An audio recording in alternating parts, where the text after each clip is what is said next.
is where does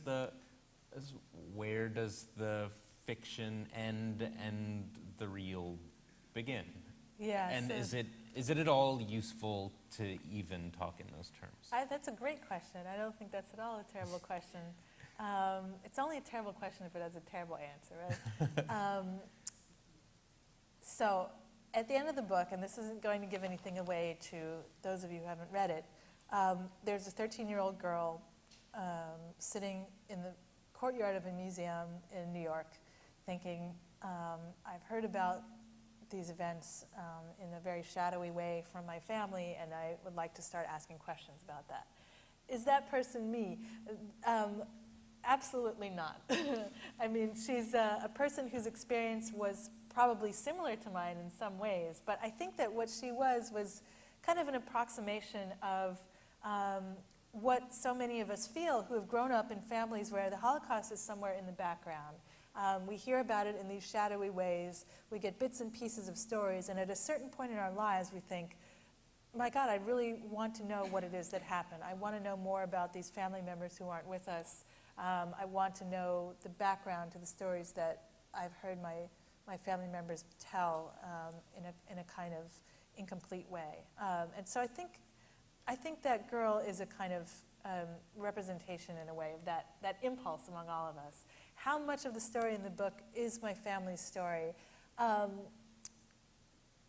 If I had to speak percentage-wise, I think I might say about 5 or 10%. I mean, the parts of it that are accurate, that replicate my family's experience is that my grandfather did go to study in Paris before the war. He had a scholarship to the École Spéciale. He lost his scholarship because of regulations that were passed by the Hungarian government against money being sent to Jewish students studying in other countries. And then he lost his visa and had to go back to Hungary and was conscripted into a forced labor battalion of the Hungarian army. And he was in and out of that battalion, through the end of the war. However, all of the character relationships in the book, the unfolding of the plot, the relationship with Clara, who's a complete fabrication, all of this sort of emotional architecture of the book is pure fiction. And I think that for me, as a fiction writer, I don't think I could have approached the project if I felt like I was going to have to approximate more closely the actual experiences of my grandfather in Paris and Budapest. Well, that character, the love interest who fuels the first half of the book, how did your grandmother feel about? I mean, she's an amazing character, and how did your grandmother feel about her? Well, thank God my grandmother is a reader, and so she knows what novels are about, and she knows me as a fiction writer. And so even at the beginning of this project, she knew that I was embarking on it as a novel. She didn't think that I was trying to replicate the experiences of our family in particular.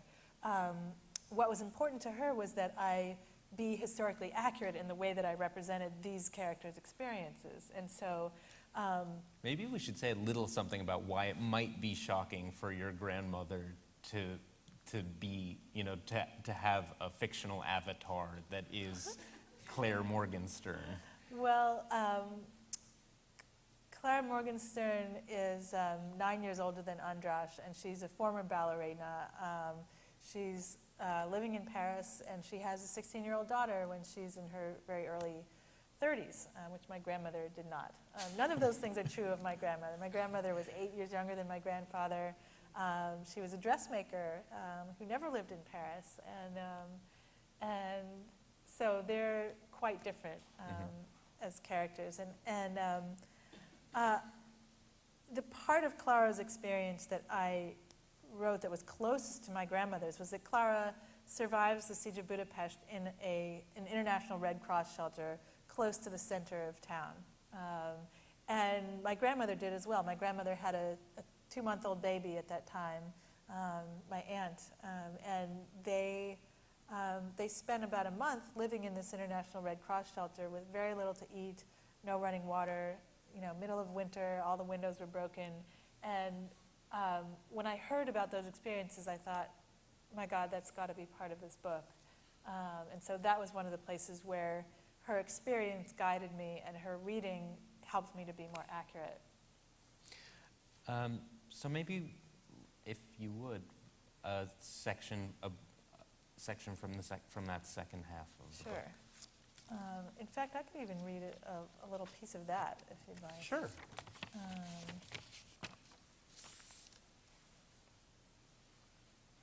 Okay.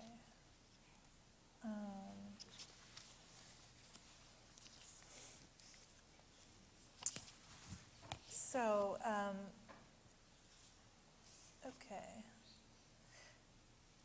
The Red Cross shelter was housed on the second story of the building in 3 rooms of what had once been an insurance office. Mothers who had arrived in fur coats and custom-made shoes sat on desk chairs or on the floor, nursing their babies alongside those who had come with their feet wrapped in newspaper. Day and night, the women filled the shelter with their urgent talk and weeping and low and frequent laughter.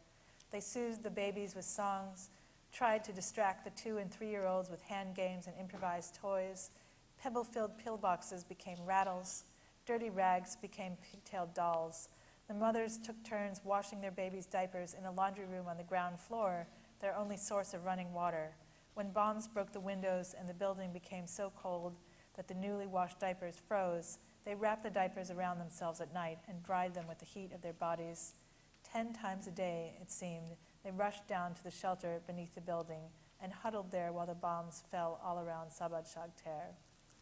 A little bit farther down, I wanted to read about this hospital that's been set up close to there. This was also a bit of history that I learned about in my research. The gentleman who discovers it is a friend of the family who's been helping them out while they're at this shelter. On his travels through the neighborhood, he discovered the secret Jewish hospital on Zichi Yenur Utza, a few blocks from the shelter, where an Armenian doctor named Ara Yerezian had assembled 40 Jewish physicians and their families. The Arrow Cross flag flew over the shelter entrance, and Yerezian wore the official Nyilas uniform, that's the Hungarian Nazi Party uniform. He had renounced his party membership years earlier in protest against the Arrow Cross's anti-Jewish policies, but had taken it up again when he realized he might work secretly for the Jews from inside the party. Under the pretense of setting up a hospital for the Arrow Cross wounded, he'd assembled the Jewish doctors and their families and had laid in a source of food and medicine. Now, in those cramped apartments that had become a hospital, the doctors were treating the horrific casualties of the siege. Polliner brought sick women and babies from the Red Cross shelter to that hospital and took them back again when they were better. In return for the doctor's attention, he gave their hungry children what little goat's milk could be spared. All over the city, people were beginning to starve. The first weeks of December, the Red Cross shelter had been supplied with soup, which had to be transported on a cart from a kitchen on the other side of Sabad Shagter.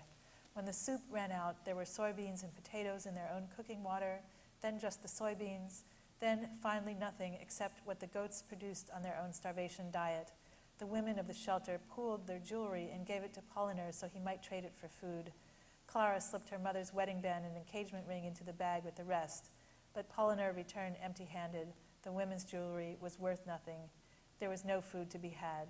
Even the scant running water had ceased to run. Their only water now came from melted snow they brought in from the courtyard. The women became sick with hunger and thirst, and a drought of milk spread through the shelter. At first, the children cried, but by the beginning of January, they had become too weak to protest.